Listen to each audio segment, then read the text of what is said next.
തിരുവനന്തപുരത്ത് വീണ്ടും ബോംബ് ഭീഷണി. മുഖ്യമന്ത്രിയുടെ ഓഫീസ്, ക്ലിഫ് ഹൗസ്, രാജ്ഭവൻ, ഗതാഗത കമ്മീഷണറുടെ കാര്യാലയം എന്നിവിടങ്ങളിൽ ബോംബ് വെച്ചതായാണ് ഭീഷണി സന്ദേശം. പോലീസും ബോംബ് സ്ക്വാഡും ചേർന്ന് ഇവിടങ്ങളിൽ പരിശോധന നടത്തിയെങ്കിലും സന്ദേശം വ്യാജമാണെന്ന് തെളിഞ്ഞു. അതേസമയം തുടർച്ചയായുള്ള വ്യാജ ഭീഷണി സന്ദേശം സംബന്ധിച്ച അന്വേഷണത്തിന് പ്രത്യേക പോലീസ് സംഘത്തെ നിയോഗിച്ചിട്ടുണ്ട്. ഇന്നലെ രാത്രി 11:30-യോടെയാണ് മുഖ്യമന്ത്രിയുടെ ഓഫീസ്, ക്ലിഫ് ഹൗസ്, ഗതാഗത കമ്മീഷണറുടെ കാര്യാലയം, രാജ്ഭവൻ എന്നിവിടങ്ങളിൽ ബോംബ് വെച്ചതായി കാട്ടി ഇമെയിൽ സന്ദേശം എത്തുന്നത്. തുടർന്ന് രാവിലെ മുതൽ തന്നെ ബോംബ് സ്ക്വാഡും ഡോഗ് സ്ക്വാഡും പോലീസും സംയുക്തമായി പരിശോധന നടത്തിയെങ്കിലും ഒന്നും കണ്ടെത്താനായില്ല. ഉച്ചയ്ക്ക് 2:30-ഓടെ ബോംബ് പൊട്ടിത്തെറിക്കുമെന്നായിരുന്നു മെയിലിൽ അറിയിച്ചിരുന്നത്.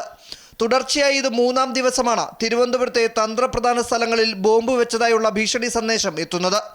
മദ്രാസ് ടൈഗേഴ്സിന്റെ പേരിലെത്തിയ മെയിലിൽ ജാഫർ സാദിഖിന്റെ നേതൃത്വത്തിൽ കോയമ്പത്തൂരിൽ നിന്നും സംസ്ഥാനത്തേക്ക് എത്തുന്ന മയക്കുമരുന്ന് ശൃംഖലയ്ക്കെതിരെ മുഖ്യമന്ത്രി എടുത്ത നടപടികൾ നിർത്തിവെക്കണമെന്നും ആവശ്യപ്പെട്ടിട്ടുണ്ട്.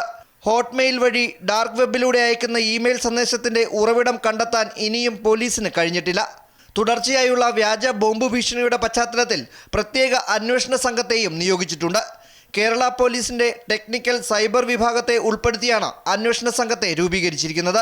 വരുന്ന സന്ദേശങ്ങൾ ടെസ്റ്റ് ഡോസ് ആണോ, പോലീസിനെ കുഴപ്പിക്കാൻ ബോധപൂർവം നടത്തുന്ന ശ്രമമാണോ എന്നാണ് ആദ്യം പരിശോധിക്കുന്നത്. മൈക്രോസോഫ്റ്റിൽ നിന്നും ഇമെയിൽ സന്ദേശത്തിന്റെ വിവരങ്ങളും പോലീസ് തേടിയിട്ടുണ്ട്. വിഴിഞ്ഞം തുറമുഖത്തിന്റെ ഉദ്ഘാടനത്തിനായി പ്രധാനമന്ത്രി നരേന്ദ്രമോദി എത്താൻ ദിവസങ്ങൾ മാത്രം ശേഷിക്കെയാണ് തിരുവനന്തപുരത്ത് തുടർച്ചയായി വ്യാജ ബോംബ് ഭീഷണി സന്ദേശം എത്തുന്നത് എന്നതും ഗൗരവകരമാണ്. അമൃത ന്യൂസ്, തിരുവനന്തപുരം.